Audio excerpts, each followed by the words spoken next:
Chapter 1. The Long Shadow. Wade Morgan had learned to sleep anywhere: burning deserts, freezing mountains, the belly of a transport plane at 30,000 feet.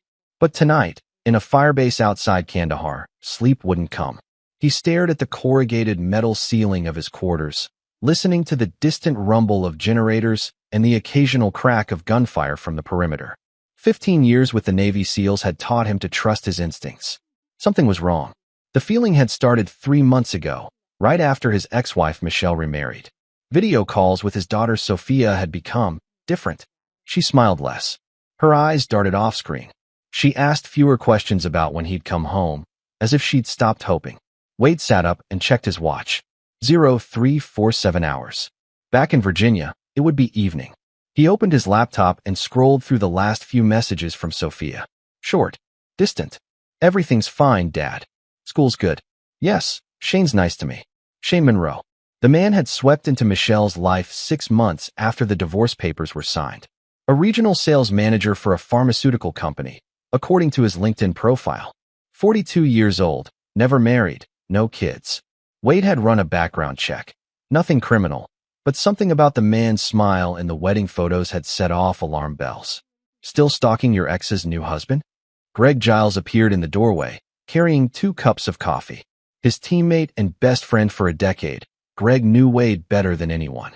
"Just keeping tabs on my daughter's environment," Wade said, accepting the coffee. "She's 14, man. Probably just teenager stuff." Greg sat on the adjacent bunk. "How much longer on this rotation?" 3 weeks. Then 30 days leave. Wade rubbed his face. "I'm thinking of fighting for full custody when I get back. Michelle won't make that easy. She never does." What Wade didn't say was that Michelle Shepard, now Michelle Monroe, had always been more interested in appearances than substance. She'd loved being married to a Navy SEAL when it meant respect at officers' wives' clubs and sympathy when he deployed. But when the reality of single parenting during his absences became too real, when the glamour faded into lonely nights and worried days, she'd filed for divorce. He'd never blamed her for wanting a normal life. He blamed her for using Sophia as a weapon, making his daughter feel guilty for loving him, scheduling activities during his visitation weekends, moving 90 miles away to make regular contact harder. But remarrying within a year? To a man Sophia barely knew? That was Michelle prioritizing her own happiness over their daughter's stability. Wade's phone buzzed. A message notification. He glanced at the screen and his heart stopped. Video message from Sophia Morgan. "I'll catch you at morning brief," Greg said, reading Wade's expression and leaving quietly. Wade's hand trembled as he clicked the notification. The video player opened. Sophia appeared on screen, and everything inside him went cold. She was standing in Shane's basement rec room. He recognized the leather furniture and pool table from a virtual house tour Michelle had forced him to sit through. But Sophia wasn't alone. 3 men sprawled on the couches, beer bottles littering the coffee table. His daughter wore only a tank top and shorts that were too small, her arms wrapped around herself. "Daddy," her voice cracked. "Shane's friends are here. They're making me serve them alcohol." She held up an empty bottle with shaking hands. "Mom's upstairs laughing. They said when you die overseas, I'm theirs to train. For when I'm older." One of the men, heavy set, balding, laughed off camera. "Hey, sweetheart, bring me another beer. And lose the shorts this time, like Shane promised." The video cut off. Wade stared at the black screen. His coffee cup hit the floor. Coffee spread across the concrete like blood. Every cell in his body screamed. 15 years of combat experience, of controlled aggression, of channeling violence into precision. All of it evaporated in an instant. His vision tunneled. His hands clenched into fists so tight his knuckles went white. Then, just as suddenly, the rage crystallized into something colder. Sharper. He checked the timestamp. The video had been sent 47 minutes ago. He opened his secure communications app and typed a message to his commanding officer. "Family emergency. Daughter in immediate danger. Requesting emergency leave. Will provide details." The reply came back within 2 minutes. "Granted. Transport to Bagram in 90 minutes. You'll catch the first rotator to Conus. Details to follow." Wade began packing his gear with mechanical precision. Weapons, check. Documents, check. His personal go bag with civilian clothes and emergency cash, check. Greg returned. "What happened?" Wade showed him the video without speaking. Greg watched it once, his jaw tightening. Jesus Christ, Wade. I need you to do something for me. Wade pulled up a file on his laptop. I've been keeping records. Michelle's boyfriend, Shane Monroe. These are his known associates. He pulled up social media profiles. I need everything. Where they work, where they drink, who they owe money to, where their kids go to school. Everything. You're going to kill them. It wasn't a question. No. Wade's voice was ice. I'm going to make them wish I had. Chapter 2. The Homecoming. 31 hours after receiving Sophia's video, Wade Morgan stood in the parking lot of an extended stay hotel in Richmond, Virginia. He'd landed at Norfolk, rented a nondescript Toyota Camry, and driven 90 miles north to the suburb where Michelle now lived with Shane Monroe. He hadn't slept on the flights. Instead, he'd reviewed the intelligence Greg had already started compiling. Shane Monroe, Regional Sales Manager, Medico-Pharmaceutical. Income, $127,000 per year. Married Michelle 6 months ago. 2 DUIs in his 20s, both pleaded down. Member of a local businessmen's club that was really just an excuse to drink and play poker every Thursday. Johnny Zamora, Shane's college roommate. Owned a failing car dealership. Divorced twice. $47,000 in gambling debts. Hector Jefferson, met Shane at the businessmen's club. Commercial real estate agent. Previously fired from a teaching position for inappropriate conduct with students. No charges filed, but the school district paid a settlement to a family. Guy Hastings, Shane's supervisor at Medico. Married with 2 teenage daughters of his own.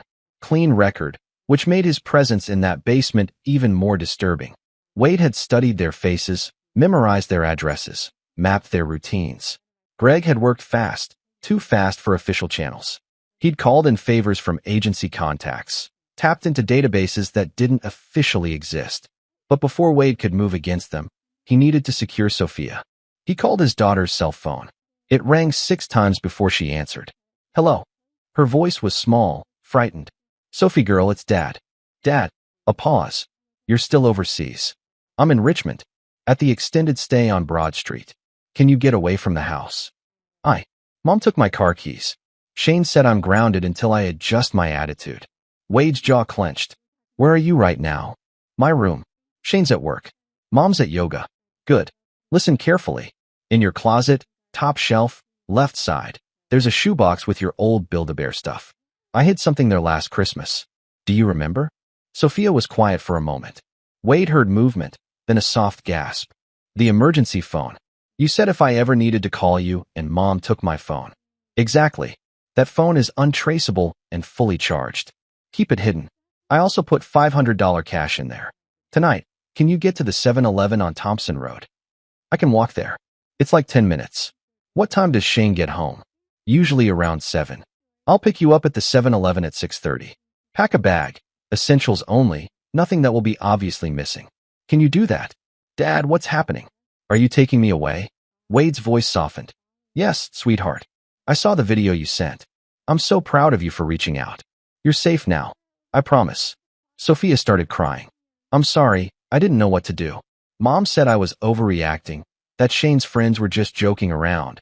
But Sophie, listen to me. None of this is your fault. Not one bit. Your mom should have protected you.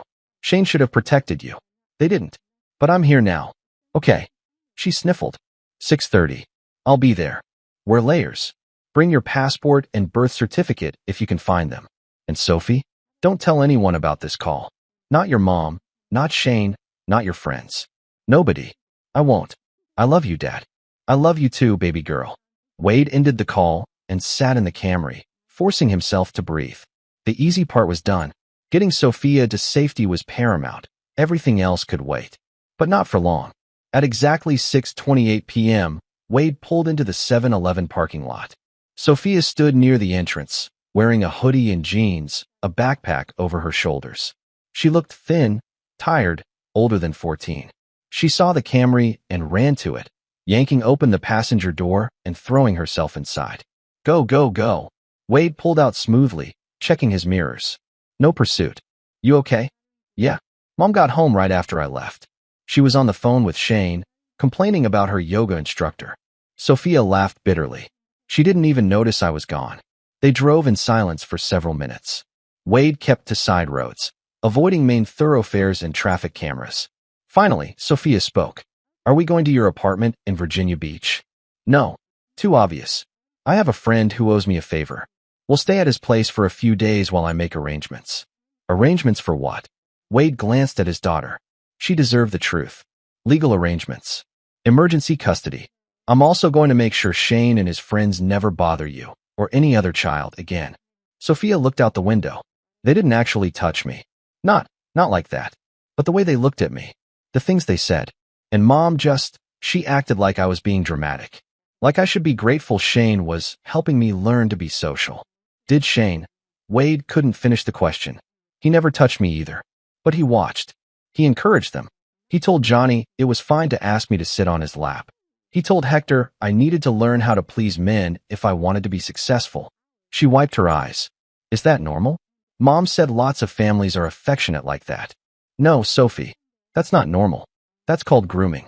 They were testing boundaries, seeing what they could get away with. Wade's hands tightened on the steering wheel.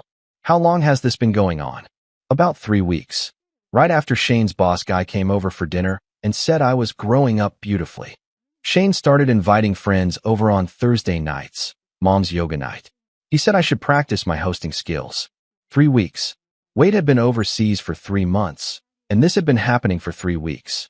They drove to a small house in Petersburg, 40 miles south. Greg's cousin Alberto Cowan was a retired Marine who asked no questions and offered the guest bedroom without hesitation. Stay as long as you need, Alberto said, showing Sophia to her room. There's a deadbolt on the inside of the door. Use it. Nobody comes in without your permission. After Sophia went to bed, Wade sat with Alberto in the kitchen. I need to make some calls, Wade said. Legal stuff. And I need to handle some business back in Richmond. Alberto poured them both whiskey. The kind of business that requires an alibi? No. The kind that requires documentation. Wade pulled out his laptop. I'm doing this the right way. Mostly. Wade smiled without humor. I'll color inside the lines. But I get to choose the colors. Chapter 3. The Investigation. The next morning, Wade made 3 calls. First, to his attorney, a former JAG officer who specialized in military family law. I need emergency custody of my daughter. I have evidence of child endangerment. Second, to Child Protective Services. I want to report a case involving a 14-year-old girl being exploited by her stepfather and his associates. Third, to an old friend from his pre-SEAL days. Ken Rogers had washed out of BUD/S, but gone on to become a private investigator in the civilian world. I need surveillance. For targets. I need everything. Patterns, habits, secrets, leverage. And Ken? Time is a factor. By noon, Wade had filed an emergency custody motion. By 2 p.m., a CPS investigator named Gloria Kennedy had taken Sophia's statement and confiscated the video evidence. By evening, Ken had already begun following Shane Monroe.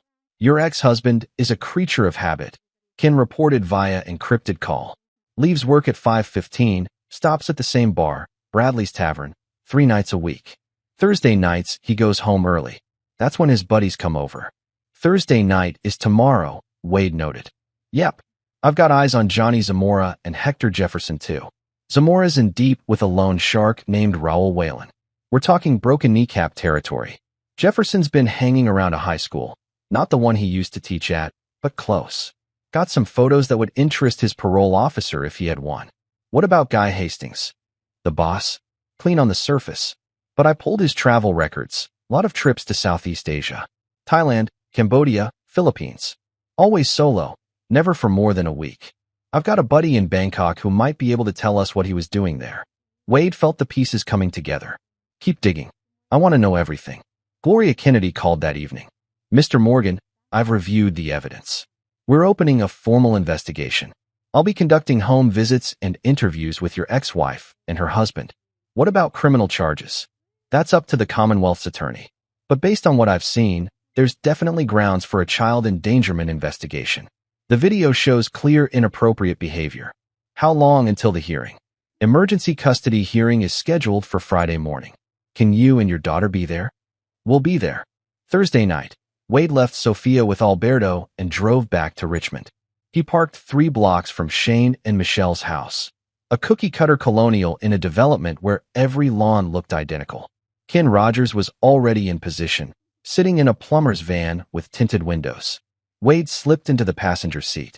"They're all here," Ken said, pointing to a monitor showing multiple camera feeds. "Shane, Johnny, Hector, and Guy. They started arriving around 7. Your ex-wife left for yoga at 7:15. Wade watched the screens. Shane's basement was visible through a window well. The 4 men sat around playing poker, drinking beer, laughing. "Where's Sophia in all this?" Ken asked. "Safe. That's all that matters." Wade took out his phone and started recording the scene. But they don't know that yet. At 8:30 p.m., Shane checked his phone and frowned.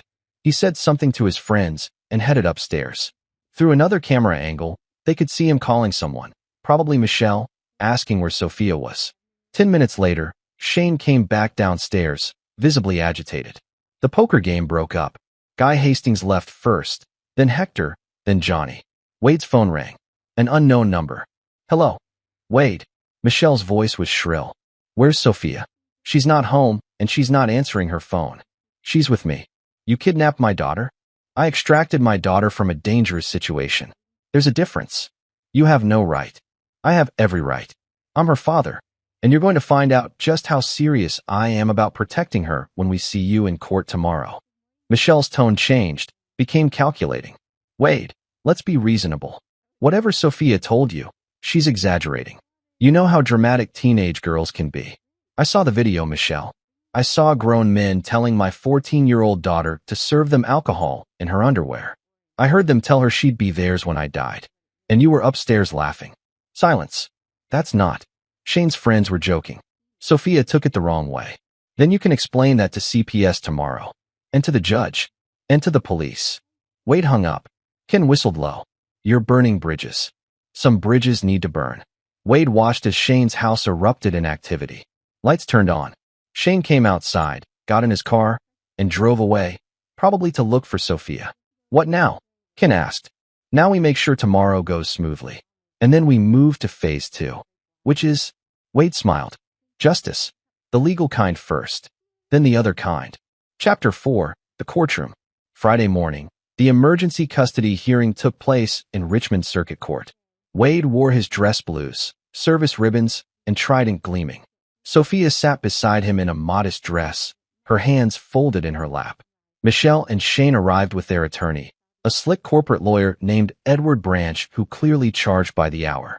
Michelle looked composed, hair perfect, makeup flawless. Shane wore an expensive suit and an expression of wounded innocence. Judge Meredith Bennett reviewed the case file with narrowed eyes. She was in her 50s, a former prosecutor with a reputation for no-nonsense rulings. "Mr. Branch, I've reviewed the evidence submitted by the petitioner. Does your client have a response to the video in question?" Edward Branch stood. "Your Honor, the video has been taken completely out of context. Mr. Monroe and his friends were engaged in harmless banter. The child misinterpreted." "The child has a name," Judge Bennett interrupted.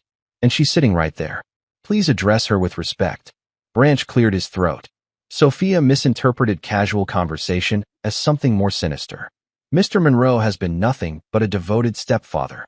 "Your Honor," Wade's attorney, a sharp woman named Gloria Kennedy's colleague from the prosecutor's office, stood up. "We have corroborating evidence beyond the video." CPS investigator Gloria Kennedy conducted an interview with Sophia Morgan yesterday. Her testimony is consistent and detailed. Furthermore, we've uncovered information about one of the men in the video, Hector Jefferson, who was previously dismissed from a teaching position for inappropriate conduct with minors. Shane's lawyer looked surprised. "That was a misunderstanding, never proven. It was a settlement," Judge Bennett corrected, flipping through documents. "Paid by the school district to avoid a lawsuit. That's in the record, Mr. Branch." The hearing lasted 2 hours. Sophia was asked to testify. Wade watched his daughter sit in the witness box, small and brave, recounting everything in a steady voice. Michelle cried, big, performative tears. Shane sat stone-faced. Finally, Judge Bennett rendered her decision. "I'm granting temporary emergency custody to Wade Morgan, effective immediately. Sophia will reside with her father pending a full custody hearing in 30 days. Michelle Morgan will have supervised visitation only, and Shane Monroe is not to have any contact with the minor child. Furthermore, I'm ordering a full CPS investigation. Michelle gasped. Shane's jaw clenched. Wade felt Sophia's hand slip into his and squeeze tight. Outside the courtroom, Michelle cornered Wade in the hallway. You bastard. You turned my daughter against me. I didn't have to turn her against you, Michelle. You did that yourself when you chose your husband's poker buddies over her safety. Shane would never. Shane stood in that basement and watched his friends sexually harass our daughter. He encouraged it. He orchestrated it. And you let it happen. Michelle's perfect composure cracked. I didn't know it was that bad. I thought they were just being friendly. You weren't ignorant, Michelle. You were complicit. Wade started to walk away, then turned back. And here's what's going to happen next. Shane and his friends are going to be investigated. Their lives are going to be turned inside out. And when it's over, you're going to have to decide. Are you going to stand by the man who endangered our daughter, or are you going to do the right thing? He didn't wait for an answer. Chapter 5, The Unraveling. Ken Rogers called Wade that evening with news. The dominoes are starting to fall. Guy Hastings was called into an emergency meeting with Medico Pharmaceuticals' HR department. Someone sent them an anonymous tip about his Thailand trips, along with some very interesting photos from those trips. What kind of photos? The kind that show a married man with teenage girls in Pattaya. Nothing explicitly illegal in the photos themselves, but enough to raise serious questions. Medico's stock just took a hit from a sexual harassment scandal last year. They're not taking chances. Hastings is on administrative leave pending investigation. Wade absorbed this. He hadn't sent those photos, which meant someone else was playing the same game. Who sent the tip? Unknown. But whoever it is, they're good. Used a VPN, throwaway email, the whole 9 yards.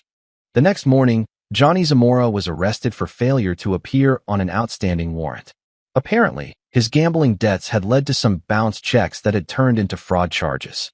The warrant had been issued 3 months ago, but only now was being actively enforced. Wade made a call to an old friend in the Richmond PD. Let me guess, someone reminded you that warrant existed? Detective Kelvin Coleman laughed. You know I can't discuss active investigations, Wade. But hypothetically, if someone were to provide information about multiple suspects in a child endangerment case, we might prioritize certain warrants. Hypothetically, Hector Jefferson was next. Ken's surveillance had captured him loitering outside a high school, taking photos of teenage girls during cheerleading practice. Ken accidentally left those photos where a concerned parent might find them. That parent called the police. Jefferson found himself being questioned about his activities, and suddenly his past dismissal from teaching was very relevant again, which left Shane Monroe. Wade met with Gloria Kennedy from CPS. What's the status of the investigation? We've interviewed the mother and stepfather separately. Mrs. Monroe is complicated. She admits the poker nights happened, admits her daughter was present, but claims she didn't know about the inappropriate comments. She seems genuinely shocked by the video. Shocked that it was recorded, maybe. Gloria nodded grimly. Mr. Monroe, on the other hand, is defiant. Claims it's all a misunderstanding, that you're manipulating your daughter against him, that this is revenge for the divorce. What do you think? I think the video speaks for itself. I've recommended the case be referred to the Commonwealth's attorney for criminal charges. Child endangerment, contributing to the delinquency of a minor, possibly more depending on what else we uncover. How long until charges are filed? Could be weeks. Could be months. The system moves slowly. Gloria studied Wade's face. But you already knew that, didn't you? I do. Which is why I'm working on a parallel track. Mr. Morgan, I hope you're not planning anything that could jeopardize the legal case. I'm not planning anything illegal, if that's what you're asking. That's not quite the same thing. Wade smiled. No, it's not. That night, Wade had dinner with Sophia and Alberto. His daughter was slowly coming back to life, smiling more, eating better, sleeping without nightmares. Dad? She asked over spaghetti. What's going to happen to Shane? He's going to be investigated. If the prosecutors do their job, he'll be charged with crimes related to what happened to you. And if they don't, Wade met his daughter's eyes. Then I'll make sure he faces consequences anyway. What kind of consequences? Alberto cleared his throat. How about we talk about school instead? I've been looking into good schools in Virginia Beach, near your dad's place. There's an excellent high school with a strong science program. Sophia brightened. Really? I want to study marine biology. As they discussed schools and new beginnings, Wade's phone buzzed with a message from Ken. Monroe just met with a lawyer. Criminal defense specialist. He knows charges are coming. Good. Let him sweat. Chapter 6. The Trap. 2 weeks after the custody hearing, Shane Monroe was still free. Guy Hastings had been fired from Medico, but not charged with any crimes. Johnny Zamora made bail. Hector Jefferson hired a lawyer and stopped showing up at high schools. Wade was done waiting. He called a meeting with Ken Rogers at a diner outside Richmond. I need you to do something for me. It's going to be technically legal, but ethically questionable. Ken grinned. My favorite kind of job. Shane Monroe has a storage unit. I need to know what's in it. How do you know he has a storage unit? Michelle mentioned it during the divorce proceedings. He stores old sales materials there, supposedly. But I'm betting there's more. Breaking into a storage unit is illegal, Wade. I know. That's why we're not going to break in. We're going to social engineer our way in. Ken raised an eyebrow. I'm listening. 3 days later, Ken showed up at the storage facility wearing a Medico pharmaceutical polo shirt and carrying a clipboard. He told the manager that Mr. Monroe had been fired and the company needed to retrieve their property from his unit. I'll need authorization, the manager said. Ken produced a perfectly forged letter on Medico letterhead, complete with a convincing signature from HR. The manager unlocked Unit 247. Inside, among boxes of old sales brochures and promotional materials, Ken found something interesting. An old laptop, an external hard drive, and a shoebox full of Polaroid photos from the 1990s. The photos showed teenage girls at parties, clearly intoxicated, in compromising positions. Shane was in several of the photos, younger but recognizable. Ken photographed everything with a high-resolution camera, then left the unit exactly as he'd found it. This is leverage, Ken said, showing Wade the photos later. Shane's been doing this for decades. Wade felt cold rage settle in his chest. He's a predator. He married Michelle to get access to Sophia. That's my read too. The question is, what do we do with this? Wade thought for a long moment. We can't use it in court, illegally obtained evidence. But we can use it for other purposes, such as insurance, deterrence, and justice. Wade had Ken make multiple copies of everything on encrypted drives. Then he made a call to Michelle. We need to talk. In person. Without Shane. I don't think that's a good idea. I have information about your husband that you need to see. It's about his past. Before you. Michelle was silent for a long moment. Fine. Tomorrow. The Starbucks on Broad Street. Noon. Michelle looked like she hadn't been sleeping well. Her makeup couldn't quite hide the dark circles, and her designer clothes hung differently, as if she'd lost weight. Wade slid an envelope across the table. Open it. Inside were printouts of the Polaroids. Michelle's hands shook as she looked through them. Where did you get these? Does it matter? What matters is that Shane has been doing this for 30 years. He's not a good man who made a mistake, Michelle. He's a predator who saw an opportunity when he met you. You're lying. You fabricated these. Check the dates on the Polaroids. Check the backgrounds. One of those photos was taken at UVA in 1994, Shane's freshman year. I verified it with old yearbooks. That girl in the photo was 15. Her parents filed a police report that was quietly dropped when Shane's family paid them off. Michelle looked like she might vomit. Why are you showing me this? Because I want you to understand what you brought into our daughter's life. I want you to understand that when you chose Shane over Sophia's safety, you weren't just making a parenting mistake. You were putting her in the path of a sexual predator. I didn't know. You should have known. You should have questioned why a successful 42-year-old man had never been married. You should have wondered why he was so eager to have your teenage daughter around his friends. You should have listened when Sophia tried to tell you something was wrong. Michelle started crying. Real tears this time, not performative ones. What do you want from me? I want you to divorce Shane. I want you to cooperate with the CPS investigation. And I want you to testify against him if criminal charges are filed. He'll destroy me. Financially, socially. He's going to be destroyed first. Trust me on that. The only question is whether you go down with him or whether you do the right thing and protect our daughter. Michelle wiped her eyes. I didn't want this. I just wanted a normal life. A husband who came home every night. Someone stable. You wanted stability more than you wanted truth. And it almost cost Sophia everything. Wade stood to leave, then paused. One more thing. I'm going to make sure Shane and his friends pay for what they did. I'm going to make sure they never have the opportunity to hurt another child. You can help me do that the legal way, or you can stand aside while I do it my way. But it's going to happen either way. He walked out, leaving Michelle alone with the photos and her choices. Chapter 7. The Confession. 2 days after Wade's meeting with Michelle, Shane Monroe was arrested. The charges: child endangerment, contributing to the delinquency of a minor, and possession of child sexual abuse material. The last charge came after an anonymous tip led police to execute a search warrant on Shane's storage unit, where they discovered the laptop and hard drive Ken had photographed. Guy Hastings was arrested the same day on charges related to his activities in Thailand. Federal charges, trafficking related.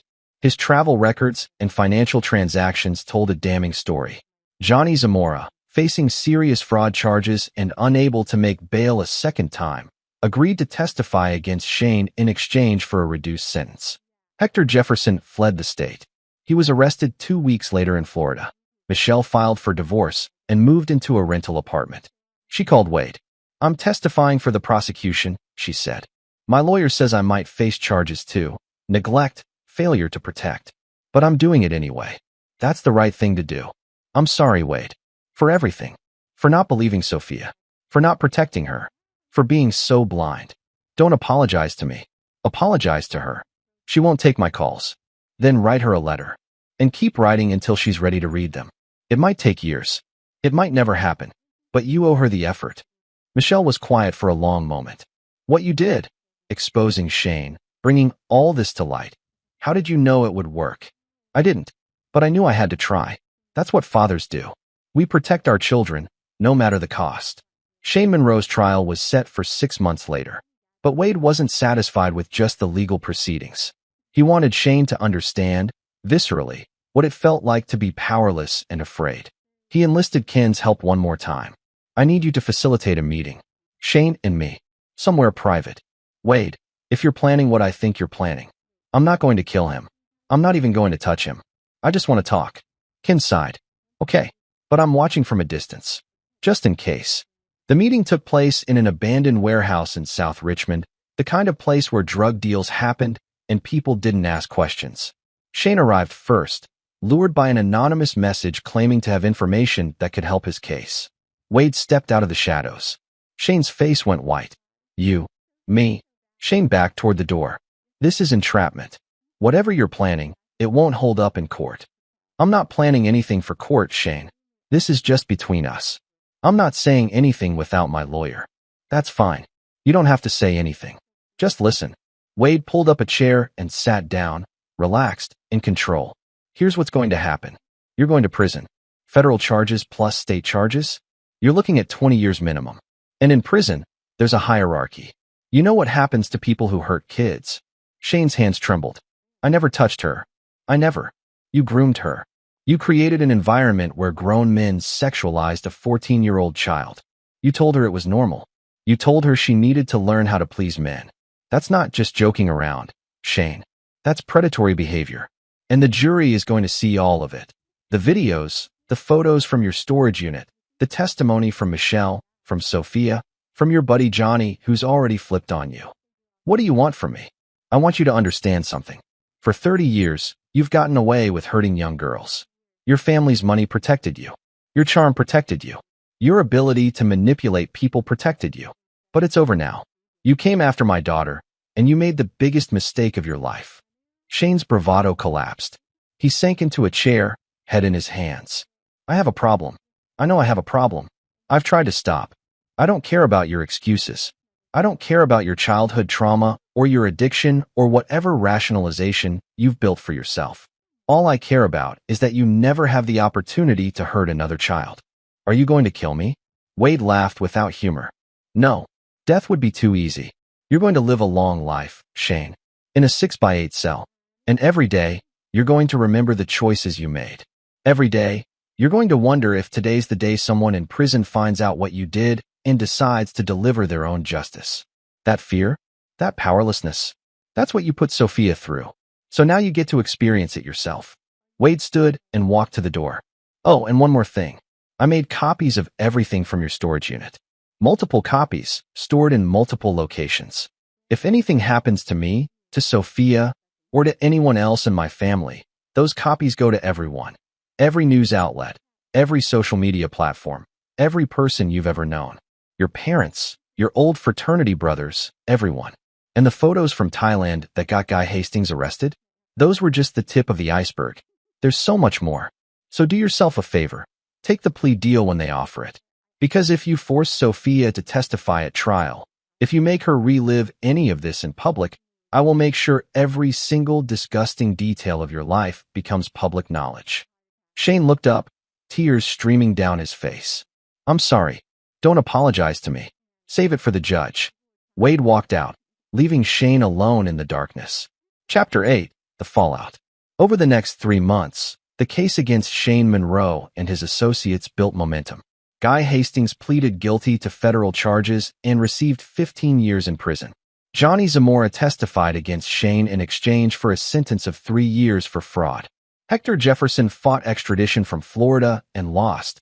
He was awaiting trial on multiple charges. Shane's attorney approached the prosecutor with a plea deal. Shane would plead guilty to all charges in exchange for 18 years instead of the potential 25 he faced at trial. The prosecutor consulted with Wade and Sophia. It's your decision, Wade told his daughter. You can testify at trial if you want. Make him face you in court. Or we can accept the plea and move on. Sophia thought about it for a long time. I don't want to see him again. I don't want to give him any more of my time or energy. If he's going to prison either way, I want to accept the plea. You're sure? I'm sure. Shane Monroe was sentenced to 18 years in federal prison. At his sentencing hearing, Sophia read a victim impact statement. You try to make me feel like I was the problem, she said, her voice steady. You try to make me think it was normal for grown men to look at me that way, to talk to me that way. You try to break something inside me. But you failed. Because my father taught me that I'm worth protecting, that I deserve to be safe, that I don't have to accept anyone's abuse. You're going to prison for what you did to me, and I'm going to live an amazing life and never think about you again. The courtroom erupted in applause. The judge didn't even try to stop it. Michelle's situation was more complicated. The Commonwealth's attorney considered charging her with child neglect, but ultimately decided that her cooperation and testimony against Shane warranted leniency.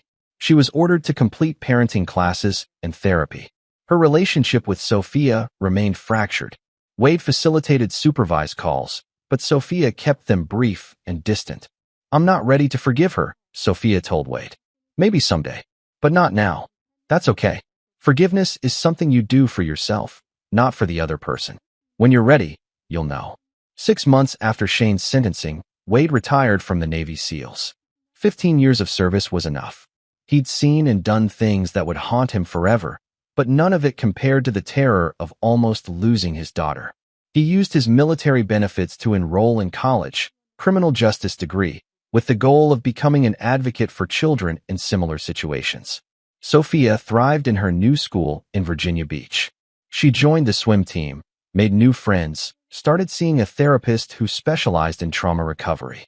Slowly, the scared, quiet girl from that first night at the 7-Eleven transformed back into the vibrant, confident person she'd been before Shane entered her life. Dad, she asked one evening over dinner, do you ever regret how you handled everything? Like, do you wish you'd just let the legal system deal with it without getting so involved? Wade considered the question. No, the legal system is important, but it's not always enough. Sometimes you have to fight for justice yourself.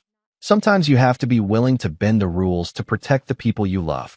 But you didn't break the rules. You just pushed them. Exactly. I used every advantage I had, my training, my connections, my resources, to make sure Shane and his friends faced consequences. Was it perfect? No. Was it necessary? Absolutely. Do you think they're suffering in prison? I hope so. Not because I'm cruel, but because they need to understand that actions have consequences. They spent years hurting people without facing any accountability. Now they are. Sophia nodded. Good. They deserve it. Chapter 9. New Beginnings. 1 year after Sophia's rescue, Wade received a letter from Shane Monroe. It had been forwarded through Shane's attorney. Federal inmates weren't allowed direct contact with victims. Wade almost threw it away without reading it. But something made him open it. Wade, I don't expect forgiveness. I don't deserve it. But I want you to know that you were right about everything. Prison is hell. Every day is a reminder of what I did, what I became. I'm in protective custody because general population isn't safe for people like me. I sit in a cell for 23 hours a day and think about all the lives I damaged. I've been working with a psychiatrist here. I've started to understand the patterns, the rationalizations, the ways I justified my behavior. None of it excuses what I did. Nothing can. I'm writing this because I heard Sophia is doing well. I heard she's on the swim team, that she's thriving. That's because of you. You saved her from me. You saved her from the path I was leading her down. I know I'll die in here. 18 years at my age, with my health problems, means I'll never see the outside world again. That's what I deserve. Tell Sophia I'm sorry. Tell her she was right to send that video, right to trust you, right to speak up. Tell her that she's stronger than I ever gave her credit for. Tell her that evil doesn't always win. Shane. Wade read the letter twice, then set it on fire and watched it burn. Some apologies didn't deserve acknowledgement. 2 years after the trial, Wade graduated with his degree in criminal justice. He immediately went to work for a nonprofit organization that helped military families dealing with child abuse cases. His first case involved another deployed service member whose ex-spouse's new partner was abusing their child. Wade walked them through the process he'd navigated himself, the legal steps, the emotional support, the strategic thinking required to protect a child from within the system. Sophia was 16 now, preparing for her junior year of high school. She'd reconnected with Michelle on a limited basis, supervised visits, occasional phone calls. The relationship would never be what it was, but it was something. You know what I've been thinking about? Sophia said one evening as they sat on the beach near their apartment, watching the sunset. What's that? How many other kids are in the situation I was in? How many of them don't have a dad who's a Navy SEAL who can swoop in and save them? Wade nodded. A lot. Too many. I want to do something about that. When I'm older, I want to help kids like me. You'd be amazing at that. Did you ever find out who sent those photos of Guy Hastings to his company? The ones from Thailand. Wade smiled. I have a theory, but I've never confirmed it. Was it you? Let's just say I have friends who believe in justice as much as I do. Sophia laughed. You're such a badass dad. Language. You literally told me the story about threatening Shane in an abandoned warehouse. I think I can say badass. They sat in comfortable silence, watching the waves roll in. Wade thought about the journey they'd been on, the terror, the anger, the slow climb back to normalcy. It wasn't a perfect ending. Sophia still had nightmares sometimes. Wade still woke up in cold sweats, imagining all the ways things could have gone wrong. But they'd survived. More than survived, they'd won. Dad. Sophia's voice was soft. Thank you for believing me. Thank you for coming home. Wade pulled his daughter close. Always, Sophie girl. Always. 3 years later, Wade stood in a courtroom again. But this time, he was testifying as an expert witness in a different case, a military family dealing with similar circumstances to what he and Sophia had faced. His testimony helped secure emergency custody for the child and criminal charges against the abusers. After the hearing, the father, a Marine sergeant named Marvin Hart, shook Wade's hand with tears in his eyes. You saved my daughter's life, Marvin said. I didn't know what to do, and then I found your story online, saw the work you're doing. You gave me a roadmap. You saved your daughter's life, Wade corrected. I just showed you it was possible. That evening, Wade came home to find Sophia at the kitchen table, working on college applications. She was applying to schools with strong marine biology programs, her dream since childhood, unshaken by everything she'd been through. Where's the frontrunner? Wade asked, looking over her shoulder. University of Miami. They have an amazing program, and I got an email from their swim coach. They're interested in recruiting me. That's incredible, Sophie. It's also really far from here. Wade sat down across from her. You're going to have to leave eventually. I've made peace with that. Are you sure? Because I could always go to Old Dominion, stay close. Sophia, go to Miami. Chase your dreams. I'll visit. You'll visit. We'll figure it out. He smiled. You're not a scared 14-year-old who needs protection anymore. You're a strong, capable young woman who's going to change the world. You're going to make me cry. Good. That means I'm doing my job as a dad. Later that night, after Sophia went to bed, Wade opened his laptop and checked his secure email. Greg Giles had sent an update from overseas. He was still active duty, still doing the work. Hey brother, heard you testified in the Hart case. Good work. Also wanted to let you know, Hector Jefferson got an extra 5 years added to his sentence. He tried to use contraband phones to contact minors from prison. They caught him and threw the book at him. Guy Hastings isn't doing well either. Prison medical says he's not expected to make it another year. Karma, right? Shane Monroe is apparently running Bible study groups in prison now. Claims he's found redemption. I'm sure the inmates appreciate the irony. Anyway, just wanted to update you. Your enemies are suffering. Your daughter is thriving. That's victory, man. That's what we fight for. Stay strong. Greg. Wade closed the laptop and walked to Sophia's bedroom door. It was cracked open, and he could see her sleeping peacefully, her face relaxed and content.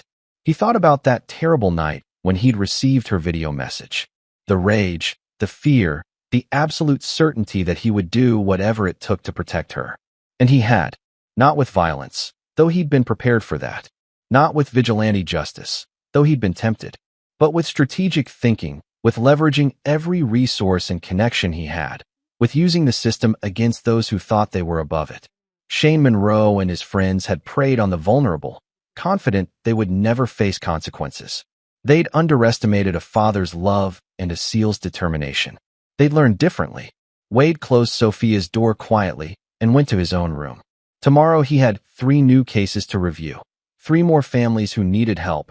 3 more children who deserved protection. The work would never end. There would always be predators, always be children who needed defending. But Wade Morgan would be there, armed with experience, resources, and an absolute unwillingness to let evil win. Some people wore capes. Some people wore combat boots. In the end, it didn't matter what you wore. What mattered was showing up when it counted. Wade had shown up for his daughter, and he'd show up for every other child who needed a defender. Because that's what heroes do. This is where our story comes to an end. Share your thoughts in the comments section. Thanks for your time. If you enjoy this story, please subscribe to this channel. Click on the video you see on the screen, and I will see you there.